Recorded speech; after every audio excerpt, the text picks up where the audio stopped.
This video is brought to you by my patrons and by viewers like you. Greetings, groovy people. Welcome to Blue Dragon Art. I'm the self-proclaimed Blue Dragon. This week I am doing a fan art video. These are prizes for the first place and second place cover art contests that are held by the Comic Fury zine. Usually I get around to working on the fan art towards the end of the year, unless we have volunteers or other members on the team who are available to create fan art as the prize. This year, I was not particularly organized and I didn't want to place it on the shoulders of the other team members, so I'm doing the fan art this year. So in the background, you're going to see me working on 4 different pieces, the first of which is inking a sketch that I did for the comic Gear Girl by AngryRob, Zamburai, and Garo Master Mikey. This is a different future where aliens are the overlords over humanity, and it focuses on Gertrude, who is the Gear Girl, and trying to save humanity from these alien overlords. So in the background, I have already sketched this piece. I wasn't very organized. I should have recorded the sketching, but I didn't. So you're gonna see me working on the ink. The next one that I work on is the second place cover art for the Creepy Cryptids Comic Fury zine. Both of these that I've just talked about are from the summer zine, because earlier in the year we didn't have a contest. We just had some volunteers to do the cover arts, the front and back cover art. So when it's something like that, we don't do like the fan art prizes. It's only when there's an actual contest that we have like the fan art prize.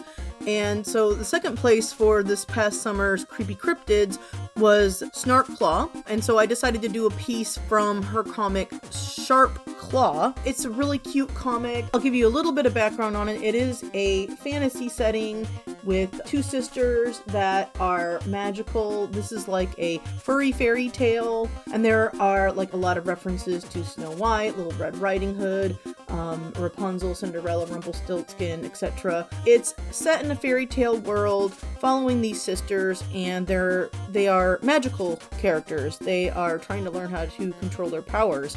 And of course, adventure ensues in a very fairy tale heavy setting. So in the background, I decided that I wanted to do the sister Ruby, and I had a lot of fun with her dress. I try to make like all these fan art pieces a little bit different. To be honest, I'm not really happy with how Gertrude had turned out. I really didn't like the background that I created for it. So I tried to be a little bit more interesting with the background in this piece. So I was using kind of Christmas colors, but also I wanted to use red because the character's name is Ruby. Her sister, by the way, is named Opal. So if I had done her, I probably would have put her in like a white dress or something of that nature. But yeah, so I do the sketching. I had actually really liked the sketch that I had in my sketchbook, so I scanned that and printed it off, and then I traced it to just kind of get me set up with how I wanted the character to look. And then like I fleshed things out and fixed things that, you know, when you're in a sketchbook, not everything is, you know, exactly how you want it. So I fixed things here and there. And then in this video, I also, you know, show you how I inked the piece, and then you can see what the finished piece looks like. So the third piece that I'm working on is from Angels of the Fallen. These are fan art pieces for the artist who won the Fall with the Fae Comic Fury zine contest. So first place was BustyLaroo, and so I'm doing one of her characters, Raiko. This character, I don't want to like give any spoilers or anything, but this specific character has 2 different looks. And so I decided to go with the blue tiger look. Blue obviously is my favorite color. And because this specific artist uses, I think she uses watercolors with her pieces, I decided to use my colored inks when I get to like the coloring stage, which I did record since I had my camera running and everything. But the story, Angels of the Fallen, that's where this character comes from. And essentially it's a story about a young woman who has like magical talents. There's demons in the world, and they're fighting against these demons. There's a part 1 and a part 2 to this story. He has it divided up into 2 parts, so you would want to start with the first part of Angels of the Fallen if you were going to check it out. But yeah, it's an interesting concept, and I really like the artwork. I like the character design for Raiko. I'm hoping I pronounced that right. So that's what's going on in the background here, and I will show you the finished piece. The last piece of artwork that I'm doing is from Uneven Keel. So whereas BustyLaroo was the first place winner, who, is the author of Angels of the Fallen, this one is Uneven Keel by Beefsen. They won second place for the contest. What we do is we ask if they have like a preference of character that they want drawn. Sometimes they want it to be like the artist's choice. That was the case with Snarkclaw and AngryRob. They were like, whatever you want to draw is fine. And then with Angels of the Fallen and Uneven Keel, the winners specified which characters they would prefer to have drawn. So Raiko was the one for Angels of the Fallen, which I've said a couple times, but this one, the main character is Keel, or one of the main characters, I should say, and that's who was requested. So in the background, I have recorded doing the sketch work. I worked on a sketch in my sketchbook again. A lot of times I will do that to familiarize myself a little bit with the character.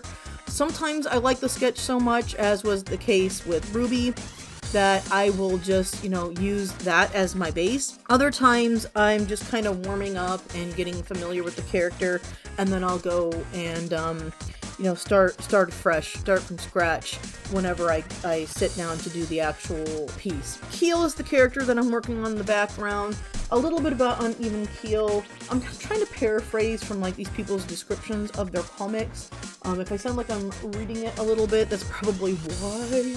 But this is essentially a fallen aristocrat and a former slave must form new lives from the ashes left behind by the collapse of a nation at war. This is another fantasy setting. There's a lot of drama. There's going to be some romance, class, power dynamics, friendship, things of that nature are embodied within Uneven Keel. I've been flipping through the pages, and the art style is pretty interesting, very clear, very easy to read. So all of these comics, to be quite honest, are very well done. So if you wanted to check them out, I am going to have the links down in the description. But what you're seeing in the background is just the process of sketching out Keel. And since we've already seen me do several inkings in this video, I'll just go ahead and have the sketch process as I'm talking, and then I'll show the finished piece here. So I hope you guys enjoyed this video. I was in a little bit of a hurry because we're getting ready to head out of town, and I just wanted to make sure that I got this audio and the video and everything recorded before we left, and so that I can get these people their prizes, because in some cases, like the summer folks, they've been waiting half a year to get their fan art prizes. I just like to make sure that I have time to actually focus on it and make something that looks presentable. I know that I'm not the best artist, but I always like to be respectful with other people's characters, and that's why whenever I'm the one doing the fan art, I like to wait until the end of the year, where yes, I know I just said that I was rushed, but I'm not really working on a ton of projects right now. We don't have any Comic Fury zines going at the moment. Dark Horse is on pause, and I really have only been working on Cool World and my flatting job that I have. So that's why I kind of like to wait until the end of the year, because yes, while I'm dealing with presents and stuff, this year wasn't quite as heavy on that as some of the previous years. So yeah, that's a little bit about how we, or at least how I, handle the fan art prizes whenever it's my job to do it. But we do sometimes get guest artists, and sometimes we also have other members on the team do the fan art, which I think is probably going to be the case for next year, since I'm sure people are tired of getting fan art from me. Give it a little bit of variety, give some other people, some chances to have a stab at doing fan art for our fellow community members in Comic Fury. I am out of here for this year. Oh my gosh, I hope everybody has a happy new year. I hope everybody has a happy Christmas. or Hanukkah or winter solstice, whatever you're celebrating, if you're celebrating at all. Otherwise, just have a nice happy rest of the year. If you don't have any holidays that you celebrate, thank you so much to all the new people who have subscribed. I'm kind of like a mashup of a lot of different kind of art related things with this channel, so thanks for sticking around. Check out these comics, and I will be back next year on New Year's Day. I'm gonna have my resolutions video. I do this every year where I review what I accomplished that I set out to do, and then I set out new goals for the following year, so I'll be talking about my goals for 2025. I do this video every year to help keep myself on track and to demonstrate, that whereas I might feel like I didn't get a lot done in a year, I can show that actually, I got this much done. And if you're not familiar with those videos, join me on the 1st of January and you'll see kind of how I lay things out. They're kind of similar every year, but it is a way to motivate me and get me ready for a new year of art. So thanks everyone. Happy holidays, peace and love, fare you well, and keep on trucking.